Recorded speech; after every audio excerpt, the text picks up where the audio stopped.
Welcome. Time to talk about composite loops. Do you like my intro?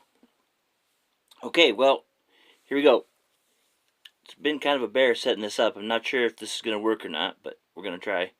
You don't get to see me other than, like, right here. It is. Okay, composite loops. We just got done doing one on composite brushes where we're using wire, and now we're going to talk about when we're actually tying a fly. And we want to build a composite loop that's going to serve as either a back station on a intruder or a front station on an intruder, or just like a single station shanked fly where you just have, whatever, like we did the dirty hole last night, has a dubbing ball and some flash and some rubber and a bunny strip out the back, and then to complement it on the top and the front, a composite loop. So composite loops are very versatile. They're very creative, kind of a part of fly tying. I think the innovator of the composite loop, we can say safely, is Jerry French by far. He's the one who brought it to the forefront for sure. And a lot of people are doing it now, and with good cause, because it really is an awesome way to combine a bunch of different materials to create the, there's this word again, undulation that we're all looking for. Undulation equals action, okay? And action equals tight lines. You're going to get bit when your flies are full of action, full of wiggle, as Jerry likes to put it. All right, so now we need to talk about the components, if we will. What is a composite loop made up of? There's no set certain something. It can be any materials you see fit. For sure, it does have to have a base layer of some sort of dubbing, okay? And that will be your first part we lay down on your designated line representing your thread. Now in this case I'm using the Aquafly's Jerry French composite loop card. He has it labeled here in the top: back station, forward hackle.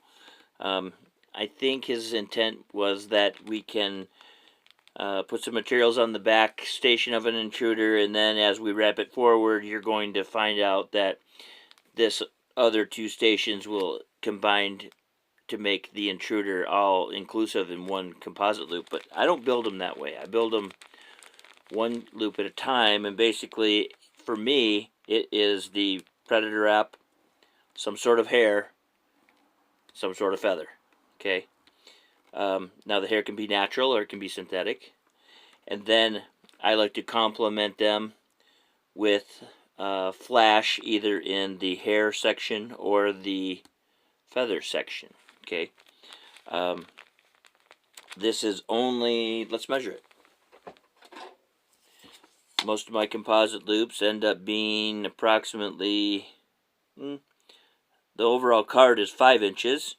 So I'll say, conservatively saying, 4.5 inches would be most of my composite loops and how I build them. We use 210 white denier thread like 90% of the time for all of my shank fly tying. If I need it to be a different color up on the head or something, I have the wonderful plethora of colors, shapes, and sizes, thicknesses of the wonderful Sharpay marker. It's Sharpie, not Sharpay. Anyway, that's the damn dog. Okay, so let's just lay some material down here and show you how we're gonna do it.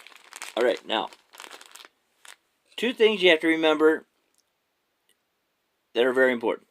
First of all, when you make your loop on your fly, make sure it's long enough. Make sure you can open it wide enough with your fingers to get your loop in there, but it must be waxed, okay? Wax is key, number one. Number two, less is more, okay? I know I keep saying this, but I'm going to keep saying it because it's very important to understand. I did not understand this for almost a year of trying to figure this out, and had I really thought about it, which it's a very easy statement to understand, I would have been farther off way sooner. Okay, so less is more. What do we mean by that? Less material equals more action. If I got a big old clump of balled up material and it's not wanting to move, then that's no good. But if I have a little less material and it's really moving, creating that undulation, which creates action, which creates, in my opinion, a trigger. And we're all looking for that trigger because we want to get that tug. When the trigger goes off, guess what? You're getting tugged. All right. So less is more. I mean, like 2 little tiny pinches here. Okay. Now, material handling is really key to understanding a composite loop. You're going to have some dexterity in it. You're going to have to figure out how to manipulate the material. There's a little clump in there. I took it out. I don't like it. But do you see how this is approximately from one side to the other is about 1 inch? Okay, that's way too much, too wide to put it on your card. So we have to take and manipulate the material so that we can get it down to a better size. So what I'm doing is, this is called the pinch and lay over the top. Pinch and lay over the top. And all I'm trying to do is grab these longer ends so that I can do it on both sides. So I can basically have a very defined, if you will, left side, right side. Well, opposite for you guys. Each end is very defined. Now I'm going to gather it up in the middle. I'm going to take my scissors. I'm going to fold it over the top of my scissors and I'm going to cut it down. Now instead of a 1/2 inch, guess what? Or pardon me, now instead of 1 inch, it is now a 1/2 inch long or wide from one side to the other. But that's still too wide for me. I don't like that. I'm going to go for 1/4. So I'm going to cut it in half again. All right? There it is. Now, that's about 1/4, I'm guessing. Okay? Now it's all stacked up in a little wad here, but what you can do is you come in here and start to manipulate by just pulling it out very slowly, but not apart, just out. And it stays stuck to each other, and before you know it, you have a piece with the amount of dubbing that we grabbed, you have a piece that's darn near the length of that card. Now, see how it's light down here but heavy up here? You can see it's darker. What I'm going to just do now is, once I've got it laid down on the card, I'm going to start to stretch it out again, but don't let it come apart, okay? You want to keep it all in one piece. Now, if it starts to get too thin, guess what? Just grab a little bit more dubbing and add it to it. If it does come apart, don't freak out. Just reach up, put it back together, push down on it, and it's all ready to go again. Okay, see that? Nice 1/4 inch piece right down the center of the card. Now remember, this center black line represents your thread that you have on your tied up and ready, sitting there on your fly, your loop. Okay, that represents your loop thread right there. Okay, now the very next item that I like to use first on top of all of, now for this video's sake, closest to you out here is the bottom. If I were looking at it when I was building it, I'd be sitting where you are looking at it, and this is the top, okay, up here. So the very first thing on the top that I like to do is put a nice application of Senyo Predator wrap. Okay, Whoop, I knocked my material over. Sorry. This is some really cool material. There's all kinds of colors, and there's predator wrap, and then there's barred predator wrap, and then there's barred metallic predator wrap. Great material. It comes in these little hanks that are on this, like, string, if you will, and each of those are hanging down. There's about, well, I'm guessing that's around 4 inches. So what I like to do is, this particular one that I selected, you can see that up here by my hand, I've already cut some off of it for another fly at one point in time. So I'll let it all hang down off of that nice string it's got there. And I'm going to come in here and I'm going to just make sure all of these ends are lined up. And I'm going to grab me about a real strong 1 inch wide by 1 inch long section of this blue barred metallic predator wrap. And I'm going to gather it up in my hands, or in my fingers, pardon me, and we are going to cut it. Okay? We're going to cut it right there at your fingertips. So, another dexterity thing here. I have this all pinched in my hand now. You can't hardly see it in there. Okay? Another dexterity material handling tip. We have to keep all these tips in the same line. So what we're going to do now is we're going to just come to the middle and pinch it, but we're going to loosely pinch it, and we're going to start to use your thumbs to just let it open up, okay? And it's going to open up into about,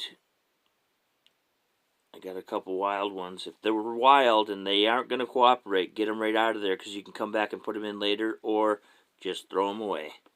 Okay, so I got a couple wild ones, and now I'm going to place this 1 inch chunk of predator wrap right here on the top, on the 50% on one side of the line, 50% on the other, right in the middle. Okay, so you just set it on there. Now, setting it on there, I find that it's easier to set it on there if I grab it like this and set it and let go. This will drive you nuts when you're trying to learn how to handle those materials, but once you get your dexterities down and understand that handling the material in a certain way to produce a certain action, if you will, or not action, that's not the word I'm looking for, a certain result, that's better. Now I have a few left over here that they're just tiny single pieces. It'd be easy for me to just pick them up and put them in. Now I don't want anything in this other station, or this other box, if you will, below it. It's 1 inch. So I'm just going to come in here and grab all these little scrap pieces. You don't want them crossed. You want them nice and perpendicular to each other and 50-50 on the line. Okay.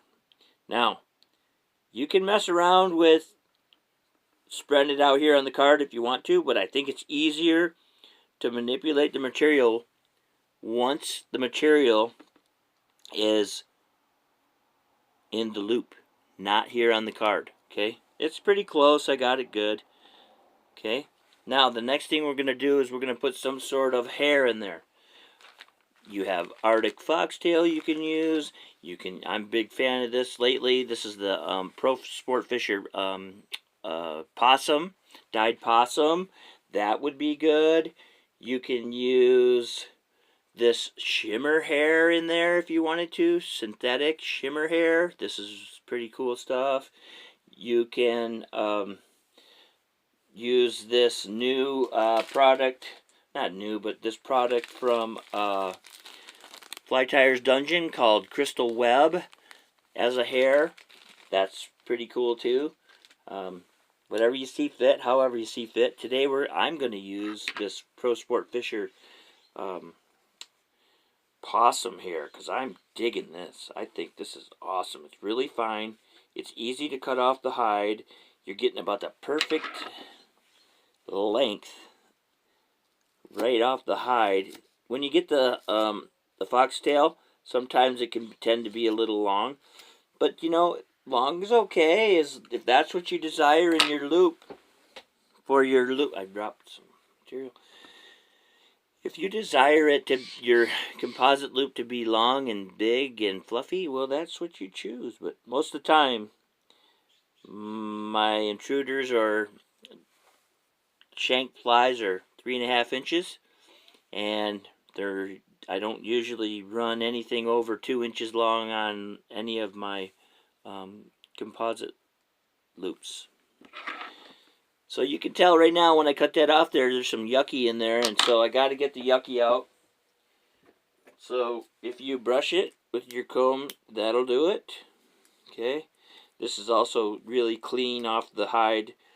Fox hair and foxtail, they tend to be a little bit, they have some insulation here in them that really has to go in order for you to do that. Now, I've cleaned it and it's a lot better, but still some of these ends aren't quite as clean as I want them to be. Okay, so I'm just going to come in here, make sure there's no really long guard hairs on this side as well. I'm pinching that right in the middle. I'm going to grab any hairs that are being funky right here that's easy to grab. And now I'm going to come in with my Dr. Slick Super Razor scissors and trim those ends. Once you trim those ends, you're going to grab it again with your thumb, and you're just going to manipulate it on your fingers so that you can open it up. See how I've done that? I've opened that right up. Okay, now I'm going to pinch it with my thumb, and I'm going to lay it. I'm going to lay it right there. Okay, now I don't do 60-40 like most people teach. Jerry teaches 60-40 right here. 60% on one line, 40 on the other. I like my, I like it more like, how about 80-20 or 90-10, okay?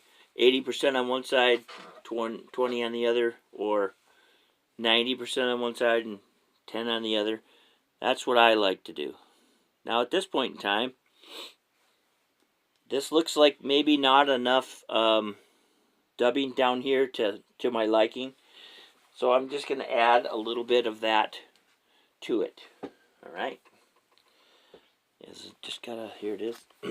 It's just a little, I need it to be a little more for my liking. Okay. Good. It's a half inch. It was an inch. It's now a half inch. Now it's a 1/4 inch. I'm just going to take half of what I just grabbed, get rid of that other little chunk, and open this up and add it down here just to give it a little bit more. It was just a little too light for my liking once again. Okay, so now we can build this bottom section. So we have senile predator rep, some sort of hair. Now it's time to put some sort of feather in there. Now let's talk about the feathers you can use. You can use rhea. You can use ostrich. You can use Amherst. Yes, that's purple and pink, custom dyed by Joel Hill. Thank you, Joel. And there's blue. I'll probably maybe throw some blue on here, in here. I don't know what I want to do yet. Okay. Let's go with probably the most common. It would be, I want to say that we probably see more ostrich at this point in time on the composite loop. So let's just select some ostrich and go for it with the ostrich. Now, your selection of where you're going to pick from on the ostrich plume is important, because you don't want a 5-inch long piece that's going to go past the hook at the end of your 3.5-inch fly, and you don't want a 1-inch piece that's only going to make it halfway up your composite loop. I want to say that I found that for most of my applications, the center part here of the normal regular ostrich plume, which ends up being about 3 inches, is good because you're going to have a portion of it is going to be used to, on the other side of the line, that's going to be used to capture and hold things. So it's really not 3 inches on the fly. It ends up being, I don't know, 2 3/4 ish, maybe less or more. I mean, so what you want to do is just come in here, take a look at your plumes. This right side doesn't look as good as the left side. The left side is better, and so I'm gonna actually pinch as much as I can get in my finger on my thumb pad, and I bet you if I measured it, it's just a little over an inch. I'll show you. And I take those scissors right up next to the stem, and I'm just going to cut them right up, and I'm kind of pulling it down on an angle. You can see the last one you need to cut, and then pull it away. See that? See that on my shirt? That's what I ended up cutting. That's about an inch long on those ostrich plumes, okay? So now what I'm going to do is I'm going to come in here and once again grab with my thumb. Those are all pretty lined up pretty good, but they're really not the greatest as far as all the tips being the same. So if I come in here and I make all the tips the same, that is a big help. Okay. That lines up nicely. Okay. Now, when you cut it from the stem, they get these small little hooks when you cut it really tight to the stem like that. So if I have any long ones sticking out here, what I do is I'll loosely grab them enough to where I can tap on the ends of the ones that are sticking out and sink them back into the others so that all of the tips are now lined up. But I'm still not done, and I can't lay it in my loop until I do this. I need to come in and take a 1/16 of an inch off, and all those little hooks at the end, they can tend to be a bear. And so now, once again, we're going to pinch it with your thumb, like so. And I'm going to lay it on my hand, and I'm going to let my hand, I'm not even holding it. It's just laying on my hands, my fingers. And I'm going to open it up to about an inch wide, and then I'm going to come in here with my pinching technique, okay, and I'm going to lay this down about 80-20 or 90-10. Again, your choice. I like 90-10 actually. Come in and lay her down. Let go of it. This is where soft skin and hand lotion for fly tires is handy, because if your skin's all prickly, it's not good. Now, I have a little bit of an issue here. This is good, because this is training. This is a teaching moment. I can't really show it to you because I can't move my camera.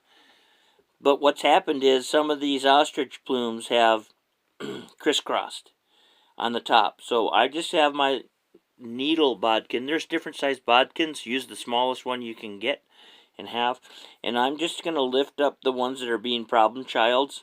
And I can grab this one by the tip and get it out of there and get it over. Okay. All right. That's starting to look really good. That's going to be awesome. Now, we're still not done. Most people would say, okay, yeah, you're done. Put your top scrim of dubbing on there, smash her down, and put her in the loop, right? Okay, nope, not for me.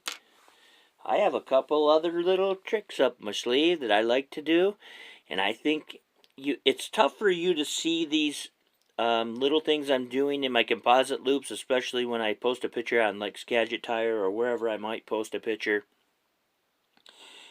But when you get it in your hand and you literally can see it in real life, it is so beautiful to see these subtle little accents that I'm about to show you about. Okay, now, I'm a big fan of this shimmer hair, right? Okay, so what I'm going to do is I'm going to take, it almost reminds me of angel hair. You could use angel hair in this place.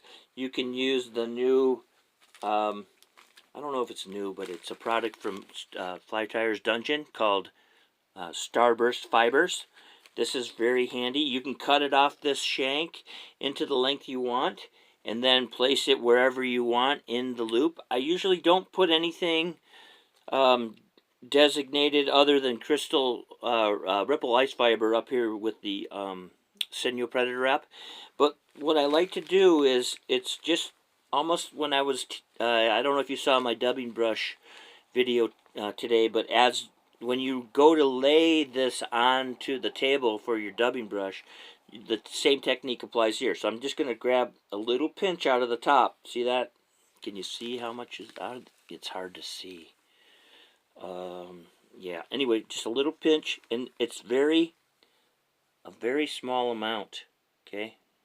And I'm just laying that on the top of that hair, 50-50, and another one on top of the ostrich, okay, 50-50, and then I'm going to come in with my favorite, crystal ice, ripple ice fiber in crystal pearl, or no, pearl green hue, this one is.